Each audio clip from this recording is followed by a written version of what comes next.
All right, so welcome everyone to our webinar today.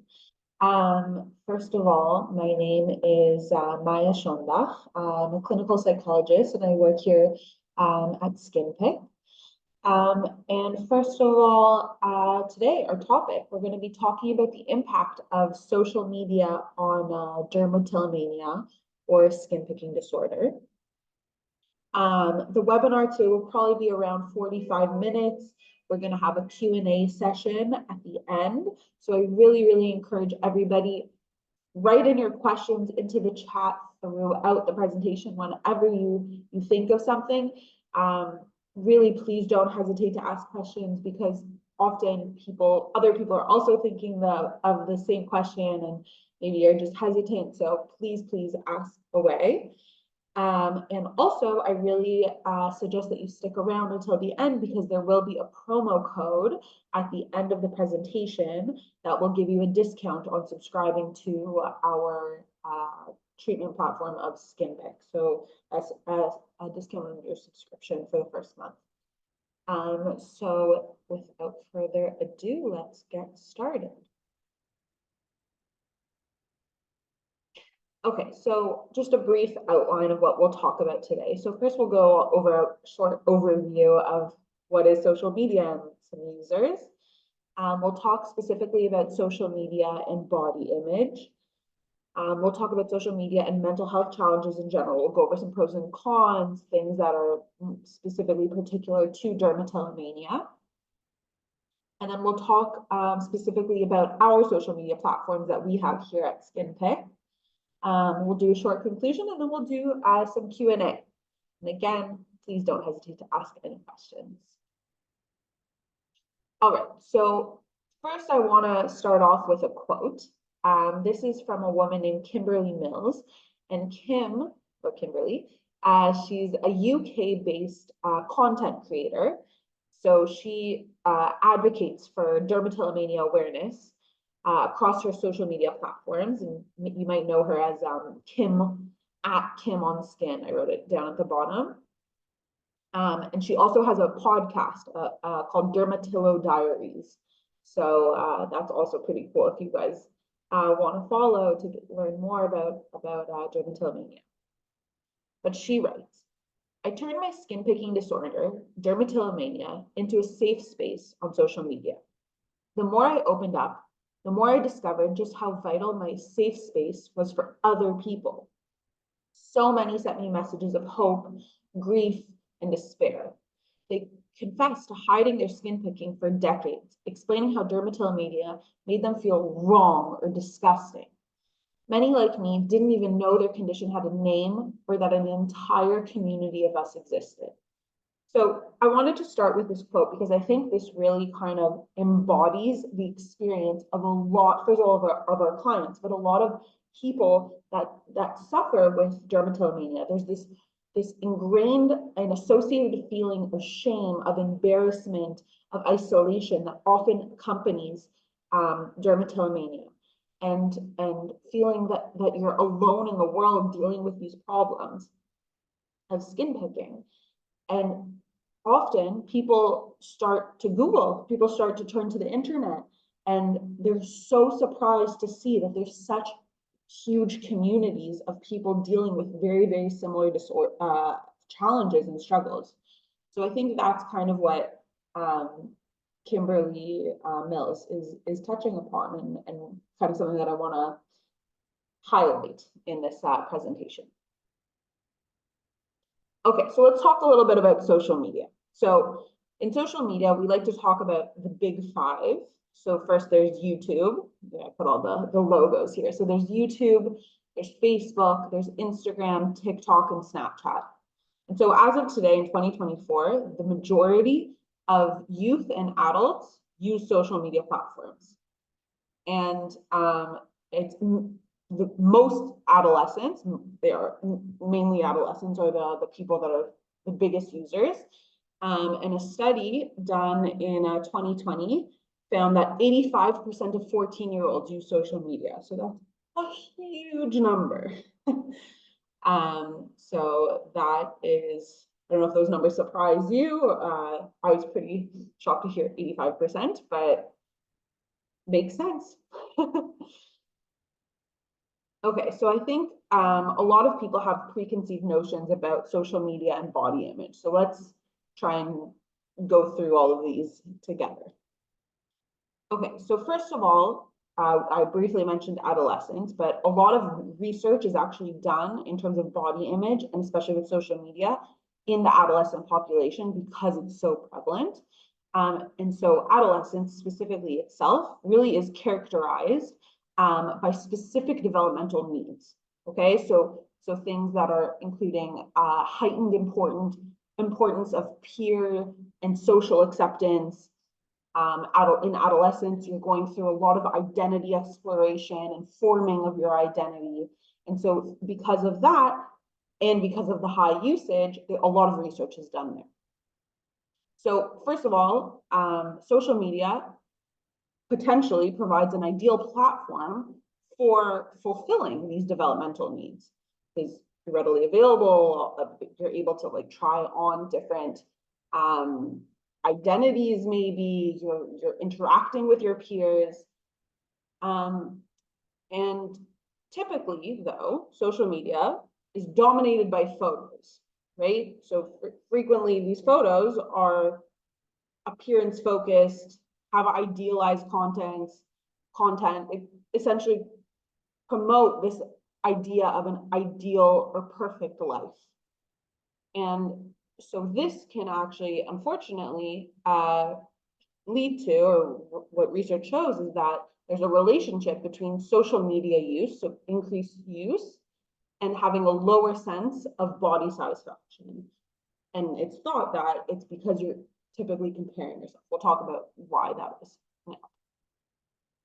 So basically, the idea is that when we're on social media, we see a lot of things of these like idealized perfect life.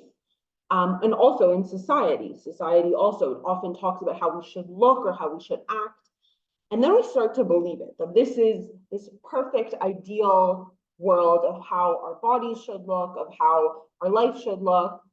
And then this can end up making us feel bad about ourselves, because what we do is we compare how we look, we compare what our life is like to these perfect images that we see that are actually unattainable, that we can never achieve them. And ultimately, this results in poor body satisfaction. So, for example, if we're talking about dermatillomania specifically, so there's the societal value of having clear, beautiful skin, okay? So if people with dermatillomania, they see over and over again images of people with beautiful, clear skin, then this over time and research shows that people with dermatillomania report a diminished sense of self because of how they look. And this all could be in part being contributed because of social media, because you're seeing over and over again all of these images of this societally ideal of having perfect clear skin. Okay, so let's talk about social media and mental health challenges in general. Okay, so first of all, in terms of triggers, it's very difficult to control. This is what I want to start with. What you see on social media. And also in terms of, you can't really control the comments that you receive. So this means that you could be encountering things that could trigger you to pick your skin. So for example, visual triggers. So like we just said, social media is very heavily focused on visuals. So things like seeing photos, videos on YouTube, reels on Instagram, TikTok videos. And sometimes these could trigger picking episodes. So for example, like we just said, maybe a trigger could be seeing somebody with perfect skin, and then that could lead you to compare yourself and feel badly about yourself, and then ultimately picking your own skin. And then other things, other common triggers could be, for example, seeing a video of someone maybe popping pimples, or of seeing somebody do their makeup very up close. There's a lot of makeup tutorial videos, maybe seeing somebody's pores very up close. That could trigger a picking episode. So it's important to be aware of what these visual triggers are.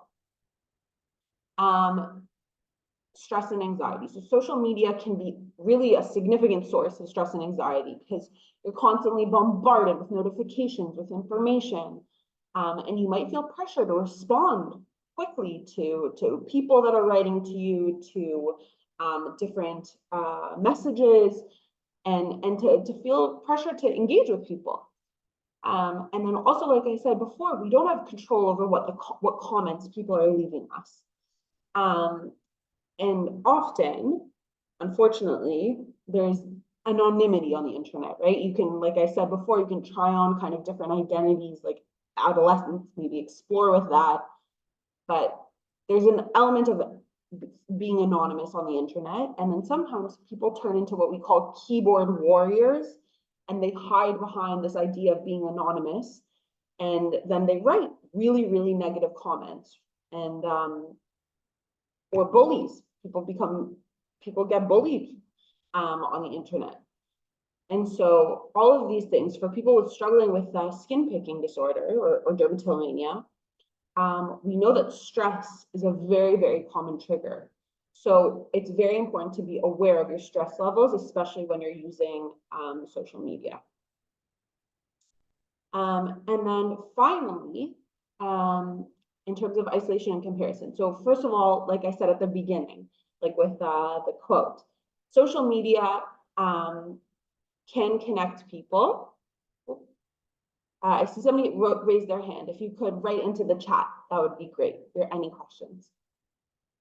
So like I said, so at the beginning, so social media really can be something that connects people, forms a sense of community, but it can also lead us to feel isolated and maybe feel disconnected from reality.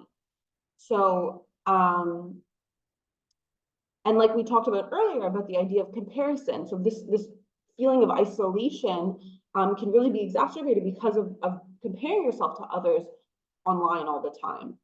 And then you feel like you don't maybe measure up to these perfect images of people online. So it's really important to be aware of this when you're going into social media. Okay, so let's talk about some more cons of social media. So a big thing that I want to start with is misinformation. So what happens in social media is you get on your news feed, on your home feed, you get content, and it's curated via an algorithm. So what happens is first you scroll, say you're on Instagram or TikTok, and then you'll see things that you stop to look at more, or things that you engage with, you like or you comment on. Then the algorithm recognizes this and starts to provide you content that's similar. And so in this way, social media can lead to misinformation, because what it does is it promotes popular rather than reliable content. And that is very, very important, because we want people, especially our clients, to think critically. It's very, very important.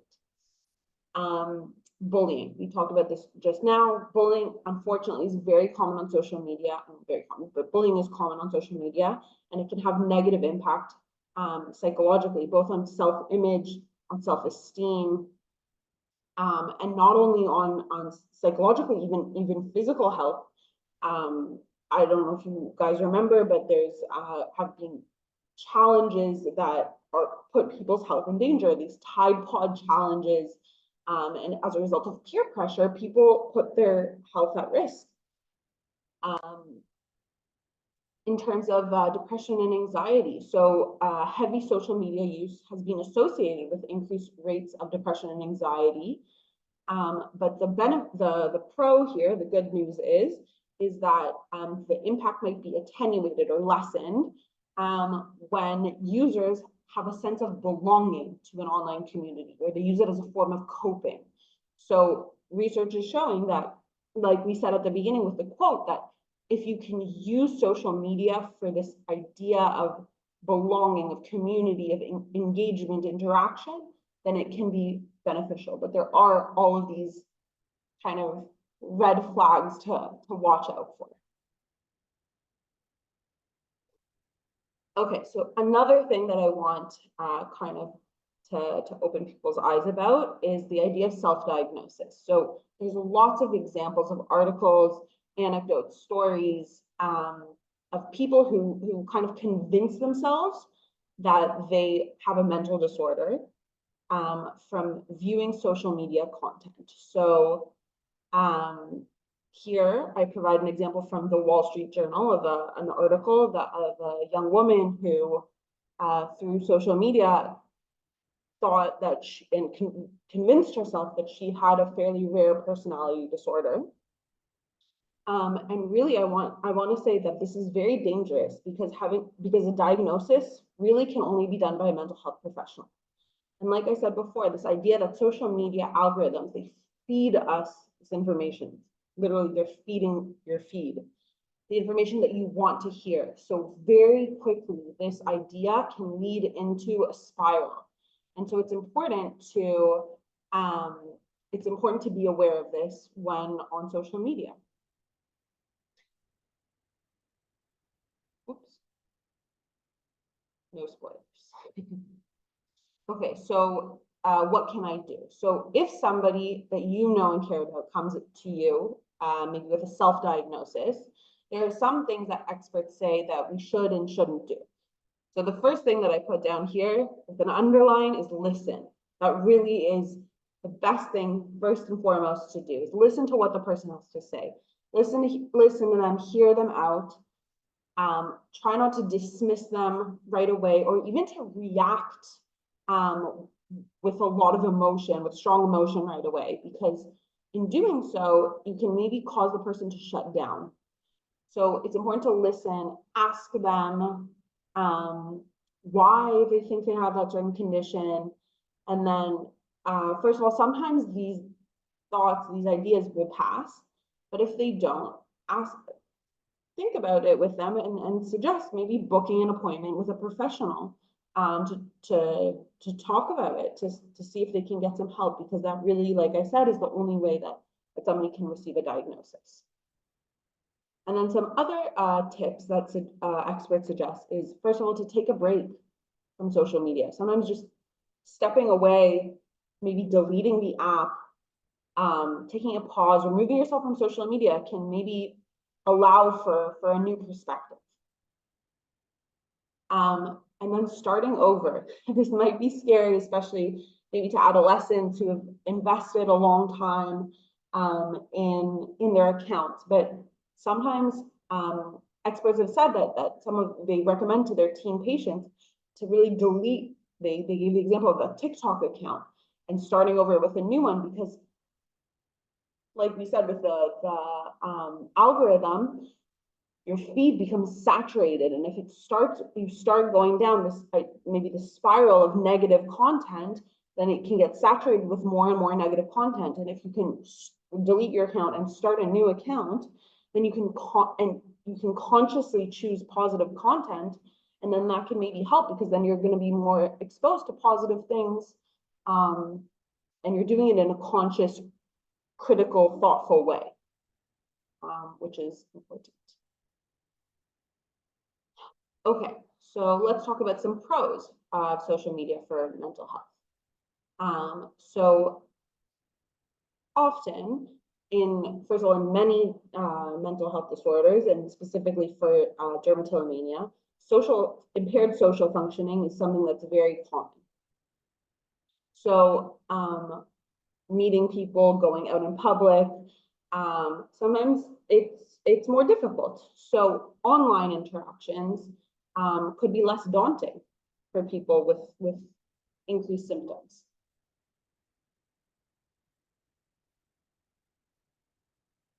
So social media really can provide opportunities to facilitate social interaction. It can allow you to access a peer support network. It can promote engagement.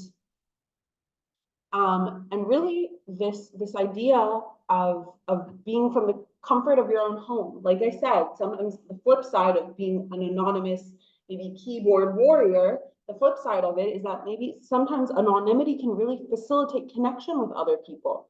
So, for example, in our program in Skin Pick, we talk about talking about skin picking disorder with other people. And one of our suggestions is sometimes at the beginning, it's really difficult for our clients to share about it with family members or with friends, people that they know. Sometimes what we say is to join an online forum and talk about it there, because sometimes sharing anonymously online really can make you feel more connected with somebody. And then that's a really good first step before you go and talk to people that you know in your immediate community. So sometimes doing it on an online community is easier before you do it in your immediate community. And like I said, stigma is very, very big, unfortunately, for in general mental health disorders, but also for, like we said, like there's a lot of shame, embarrassment surrounding skin picking disorder. So online communities and social media really can help reduce stigma. They can challenge it. The idea of togetherness, of collective community, it really challenges this idea of stigma. And you see the normalization and that other people really are struggling with the same challenges that you are. And then finally, in terms of mental health care, health professionals use social media as an educational tool often. We share reliable health information. Sometimes you can use it to enhance existing mental health program and services. So for example, in Skin Pick, I'll talk a little bit more about our social media at the end, but it really is a good way to get reliable, positive information by following mental health programs on social media.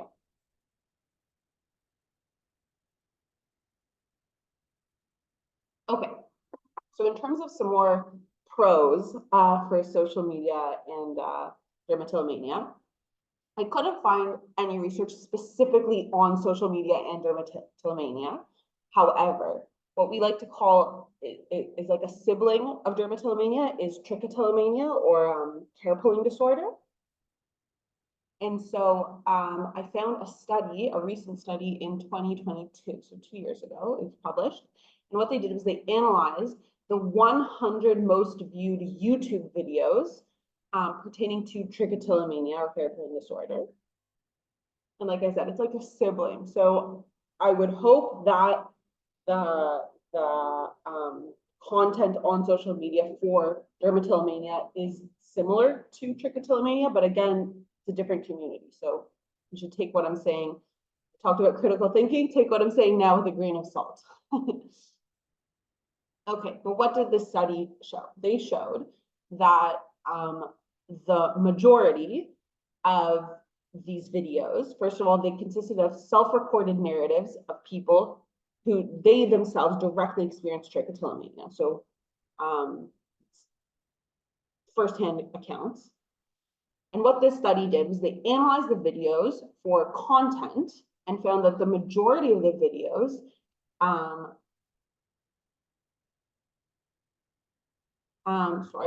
the study analyzed they found that the majority of videos, first of all, had messages that aimed at providing support, offering hope, imparting education about trichotillomania. And they also often had discussions about where you can get potential treatment, and really they provided valuable information to the online trichotillomania community. So in terms of the tone, they found that the tone of most of these videos was characterized by encouragement and empathy, and really fostering a sense of solidarity among all of these people that are struggling with trichotillomania. And really they tried to mitigate the stigma that's associated with it. So interestingly, the authors didn't find any videos that encouraged hair pulling disorder or behaviors. So that was promising. However, the authors did write in the study that the video content really can still have risks, like what we said earlier about the idea of triggering the urge to pull your hair more. So all in all, the authors concluded that for people struggling with trichotillomania, and they specifically said that it's something that often involves stigma and secrecy, that they concluded that social media platforms really offer a uniquely valuable opportunity for support and for understanding. So this was kind of really, really promising in terms of research on social media and trichotillomania, which, like I said, again, is a sibling of dermatillomania.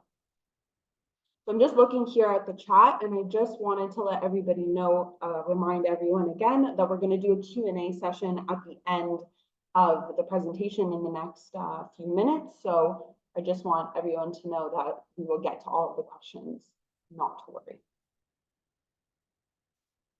Okay, so I want to talk a little bit about our social media pages here at SkinPick. So first of all of the pros that I've been saying, they're a great place for a resource for you to go to understand, to keep up to date, and I'll talk about each one individually. But I also like to say that our social media pages really can be followed also by loved ones, your family members, your friends, and it's a really great resource to learn more about the disorder, and then also to learn how you can better support a person in your life. So we have a lot of information there.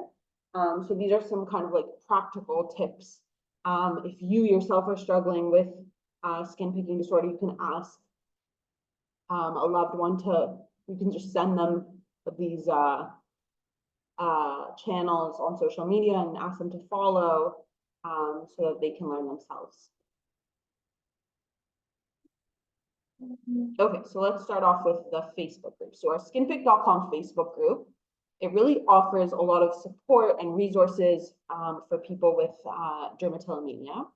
So here, our members share their experiences, their coping strategies. They really encourage one another, and it's supposed to foster a non-judgmental environment to ultimately create a good community and feeling of solidarity with the disorder. And a lot of our users really say that they feel kind of a sense of relief and like this idea that they didn't know that a group like this existed, kind of like in the quote by Kim at the beginning of the presentation. So it's kind of a promising thing here. Okay. We also have a TikTok channel that you can follow. So on our TikTok and also on our Instagram page, we have a new series that we call Beyond the Surface. And so here we have experts that answer all of your different questions about skin picking disorder. And so you can submit your questions and then they'll get answered. Or you can just watch the videos to learn up-to-date information about dermatillomania, about skin picking disorder. And then we have Instagram. So our skinpick.com Instagram page. It's also a really great place for support, for encouragement. You can find inspiration, tips. And also here we provide reminders about our free webinars and our live online events that you can attend. So I really, really suggest following this page. Maybe you guys already follow because you're here, but you can follow and then maybe learn more about other events that we also have. And then finally, I want to mention our YouTube channel. So here you can watch past recordings of our webinars all the way back till 2020. And so we have different types of webinars. So first of all, we have our content webinars where experts share information on dermatillomania that cover such a wide range of topics. So things like this one, things about navigating conversations with and supporting loved ones with dermatillomania. We have Q&A sessions with expert therapists. We also even have recordings of our past mindfulness workshops, so that you can follow along and learn, practice mindfulness with our recordings. Okay, so now I'd like to talk about some of our free resources that I just mentioned. And so these are for both our subscribers to our program and our non-subscribers. We really, really encourage everyone to use them. So like I said, we have these monthly webinars for free. And then we also have online forums and blogs. So that's in addition. So you can ask questions, interact with people that face similar challenges. And so this is like kind of like we talked about, this anonymous forum, this anonymous area space that you can meet and talk with other people online. So without like a social media profile, it could be on your just on this blog, on this forum, sorry. And then we also have a blog. And so I wrote here that we have a social media and BFRBs, or BFRB is a body focused repetitive behavior. So for example, skin picking, and a double-edged sword. So there's an article specifically about social media and skin picking. And then finally, I wrote here our handle for Instagram and TikTok. So it's at skinpick.com.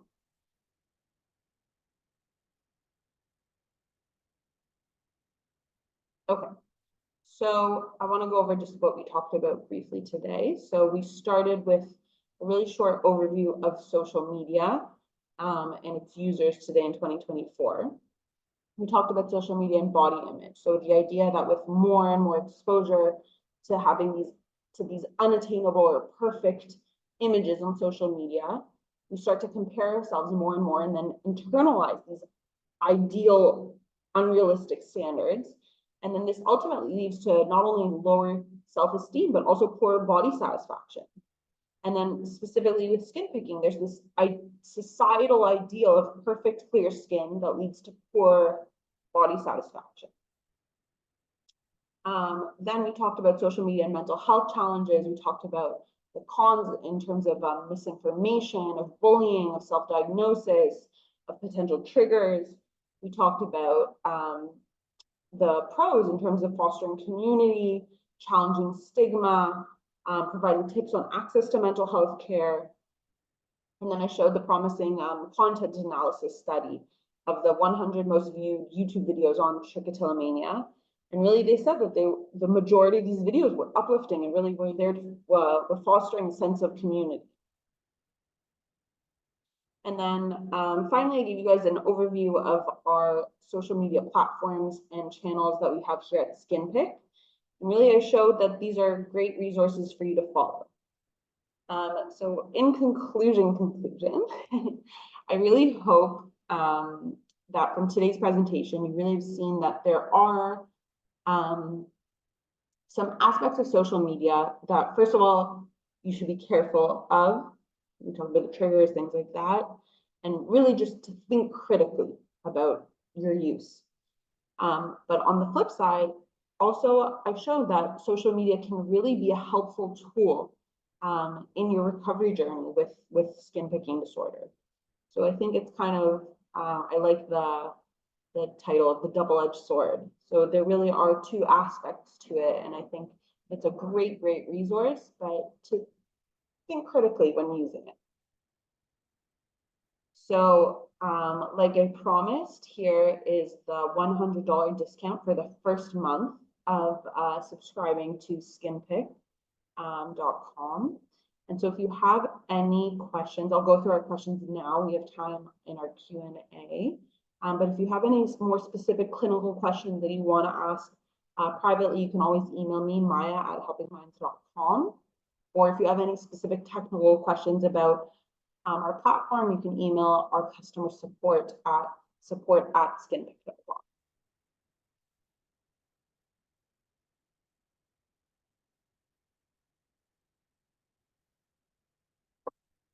Okay. So somebody asked, in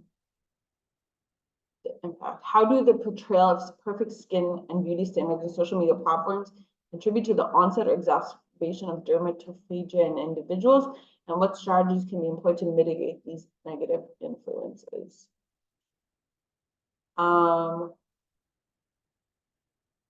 I hope that we answered it. First of all, we're talking about dermatillomania here, so in terms of skin picking disorder. And So I think we talked about this. We touched on this. Do you have any follow-up specific questions? The idea of beauty standards.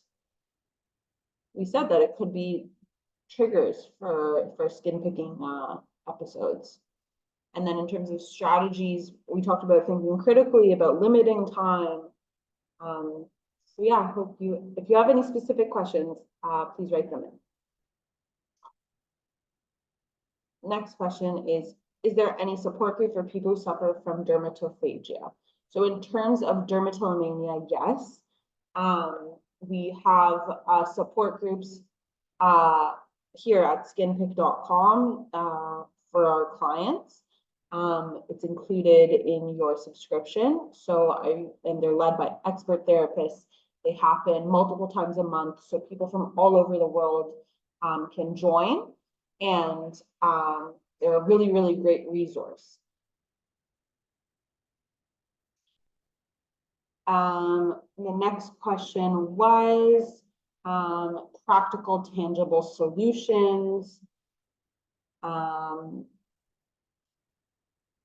think we did go over this. Do you have any more questions? Here I can talk about in terms of I talked about it specifically in terms of self-diagnosis, but the idea of mitigating harm. So the idea of taking a break from social media, pausing it. You can limit your use by deleting the app, or you can even set timers on your phone. You can get a pop-up when it locks your phone and says you've used X amount of time that you set for your social media, and then you can limit your use that way, deleting your accounts, and then kind of reconfiguring your content by being very thoughtful and consciously choosing what content you're following, and that can kind of revamp your newsfeed.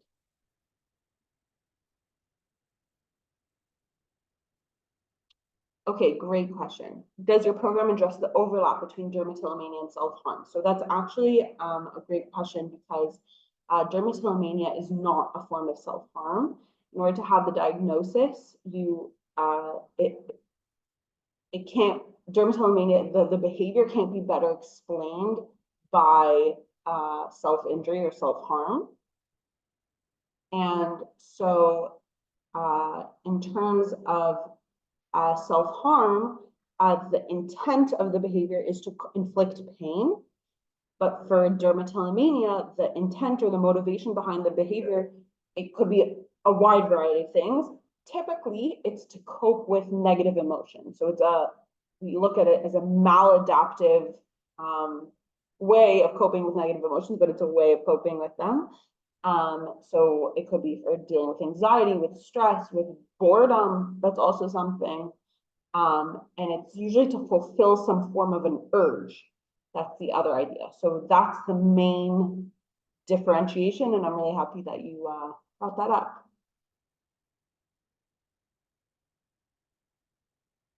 The next question is if our situation does not involve social media but stress and family relationships, what suggestions do you have for the cause of this problem? I think it's a big question. I think in terms of stress, that is something that we know that often is an underlying cause of things that lead people to pick. And family stress, family relationships definitely are a big trigger for this. So the positive, the good thing is that skin picking disorder is treatable. The gold standard of treatment is something called habit reversal training, or HRT, and we do go through this in our program. So if you sign up for a skin pick, you will be assigned, you will be working with a one-on-one therapist, and you'll be able to go through our online program, our online sessions, access all of our tools, also have access to our support groups. So hopefully you'll be able to work with your therapist on a more individual basis in terms of family relationships. If you want to talk more clinically one-on-one, you can feel free to email me. I have my email here also. But I hope that it works. Here, the next question is asking for contact information. You have my email here. So my email is maya@helpingminds.com. If you want to email me, or if you have more technical questions, you can email support@skinpick.com.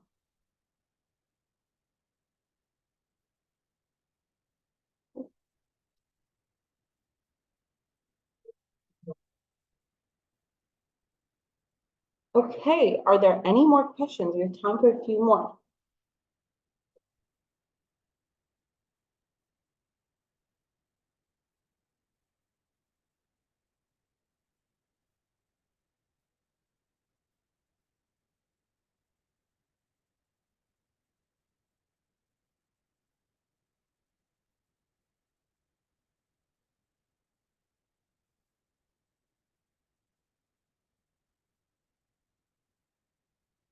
I'll wait a few more minutes, but don't hesitate to ask. You guys have really good questions.